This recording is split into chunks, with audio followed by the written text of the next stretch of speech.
Hey everybody, I'm really excited to bring you guys this new commentary video that I'm doing for the Ark Legendary on Halo 3. This is the current world record with the time of 13:16, June 2015, and let's get straight into it.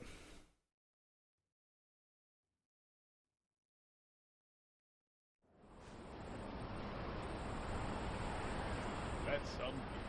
Enjoy it while you can, Marines. As soon as we land, we're right back to it. Priority 1.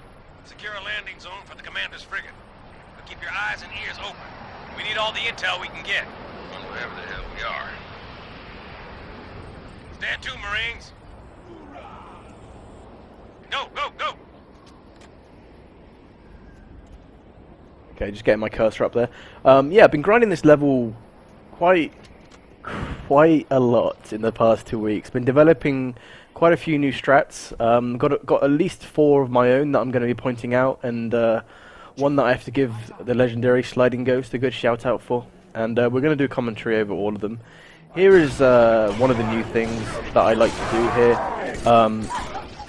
Prioritize getting that brute shot off this guy. Throw a frag to clear out those jackals. Do a nice little slide jump here. The closer you get to those jackals, they'll just cower and they won't shoot you. They just go in front of you. A lot of the time you'll have no shields, but as long as you get close to them, they won't fire at you. So right there is the first thing that I like to do. The older way to do that was to use the antenna to jump up, but I was never that good at it. So I'm thinking to myself, right, we've got a brute shot, so we might as well use it. And with the added lift and height that you can get on jumps, it's something that was inspired from easy runs that I've seen Nagato do, where he does a similar thing with the first crate box in that area. But on Legendary, although I can do that consistently, it's not worth it because a lot of the time the jackal that's in the tower will finish you because it leaves you with no shields. And if that jackal's alive, he will shoot you. So the way that I like to do it is to kill him with the sniper rifle en route to the second box, and then do the grenade jump up. And yeah, it saves at least 2 seconds. I have got it to 56, but you'll find most of the times that you'll get it to about 57, 58 doors if you've got good movement in the beginning. I got kind of lucky here, but I was able to save it. Lost maybe 2 or 3 seconds getting down here. I like to face up as I'm boosting to get onto this section of the wall here, because if you do it right, you can get to the section on the build up to this very, very fast. Here is right. So, am I doing full game strats? Not really, guys. This is one of the big finds that I've been improvised myself. You boost the chopper in front of you, so it's quite far down and touching the sand bit there. And as always, you take out the shade turret with one rocket and then the brute with that one. You reload them, and as you're walking to the chopper, unfortunately we had to flip it. You do usually get into that chopper faster. You fire 2 rockets at the Wraith, and if it hasn't exploded, you just finish it up with the chopper. It's not too much of an issue. Make sure you kill this sniper nest guy here. Take out the ghost as fast as you can, and the grunt on the turret. Boost with the chopper to these guys. The additional boost, you just get there faster because you're not walking. Save those seconds. Take out the second one, and then immediately switch to your sniper rifle and start sniping them, because they will try and get into these vehicles. This is what makes this strat a little bit hard, because you have to prioritize your initial sniper shots to the furthest advanced brutes to prevent them from getting into any unoccupied ghosts left behind. Now, Commander, I had 3 brutes dead at 24 seconds, so that was 3:24. So the dialogue should have been coming, and it actually took, I counted at least 7 to 10 seconds longer than it should do. Usually when there's just 1 or 2 brutes left, the dialogue will happen immediately, and the dawn will come down.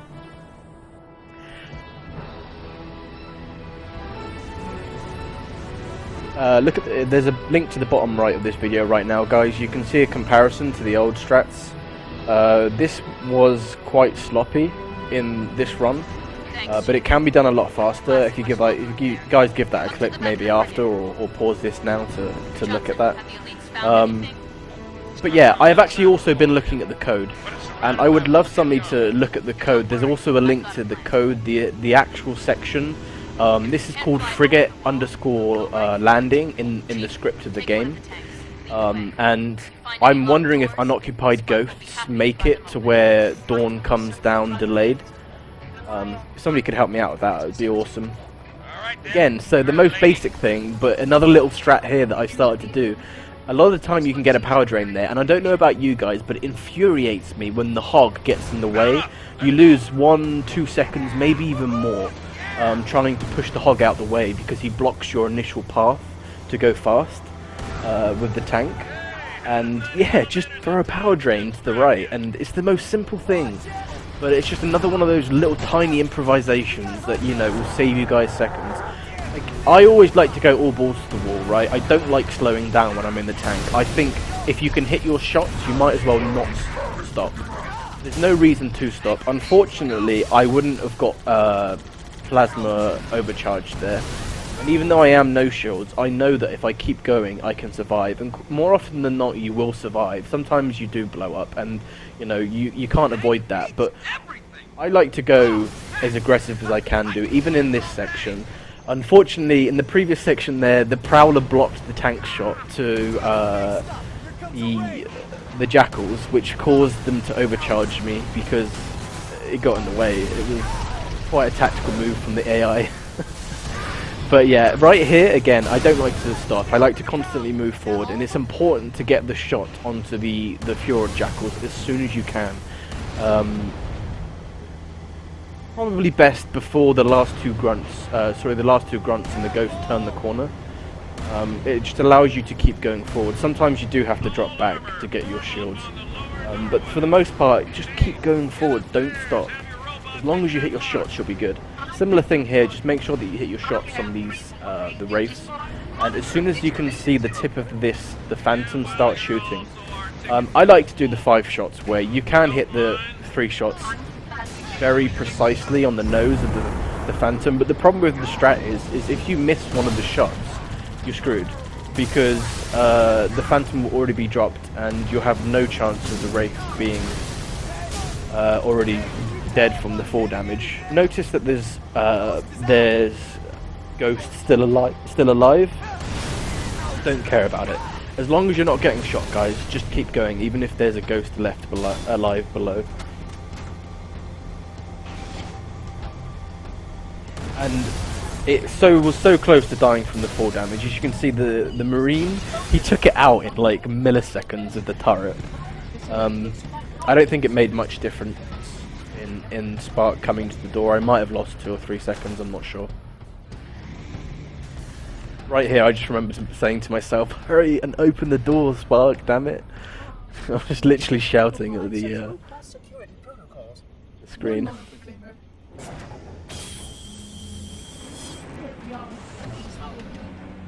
Now, I don't know if this is a running joke with a lot of the older Halo 3 Legendary runners, but I feel like there may be truth to it, but I still don't know. Putting your nose in the corner here apparently makes Spark teleport down and start opening the door faster. So it's just another one of those little things that you guys might want to consider to save those seconds.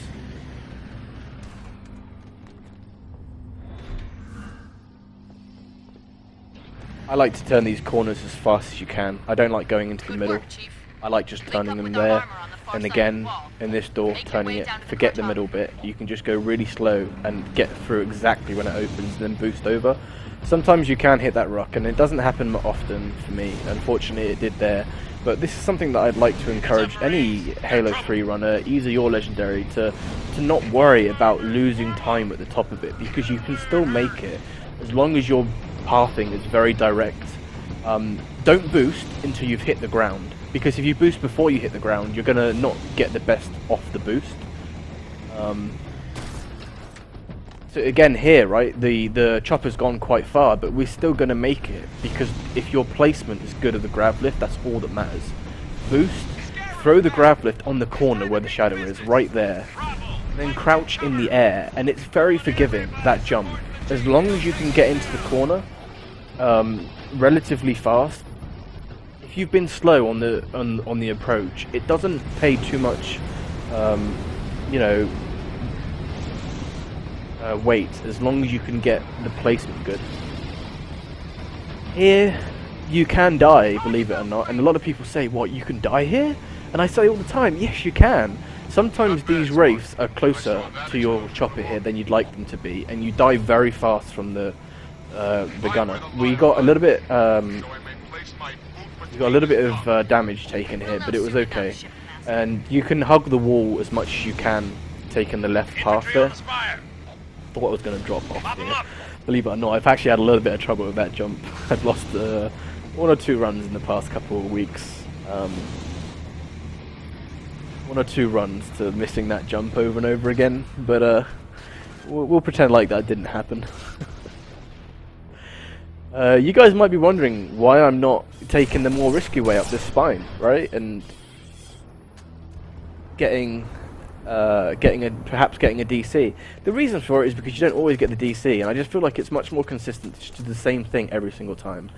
And for that reasoning, I like to do this, and it's an improvisation on a strat that Sliding Ghost in the Halo 3 and Halo community in general showed me, I think maybe 2 or 3 weeks ago, I'd say. And I'll note it more and start talking about it a little bit later on. So right here, you want to get a bubble shield off this guy, but if you don't, it's okay, because you can still get a bubble shield off the next one. You may lose a little bit of time going up to him and giving him a back smack, but if you do get the bubble shield, just drop down here and sneak round, because they're not awake. So it will give you a checkpoint at the bottom of this ramp. As you can see, we've got a checkpoint there. This area can be very tricky, but again, you can get past it if you don't use the bubble. It's fine. Just make sure you throw a grenade there to do your best to kill them, and throw another grenade just before you turn for the door. Those grenades being thrown will make it to where the brutes hopefully dodge, so they don't shoot you with the brute shots, and it just gives you that additional chance of getting through. I've lost a hell of a lot of runs to that room, and I can honestly say saving the bubble shield is worth it, but it's a grind to get to a run where you don't die before turning that corner. Here I like to fire a couple shots in between there, trying to kill as many of them as you can, even get a couple shots off before the door closes. Sometimes the door will remain open. If you still have that bubble shield, it's nice because you just throw it at the bottom of the ramp and make sure you get past. Here we are. So this is, again, shoutouts to SG. Instead of going up top here, we're dropping down. We're firing 2 Fjord shots into the corner to take that guy out. Take this 4th one out before you take the 3rd one out, and he should be dropping or already on the ground. And you'll find that they are always close to that middle structure.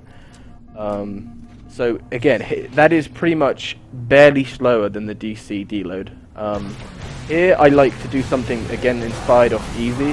I missed the last shot, but it was okay because I have enough grenades to take them all out fast. But yeah, the first 2 shots you're firing into areas to where the brutes will be. They may not be there yet, but by the time the shots have travelled, they will hit them. Here, it's unfortunate, I lost maybe 5, 6, 7 additional seconds because the chieftain got glitched and got stuck in the middle ring, so his run up to where you backsmack him was interrupted.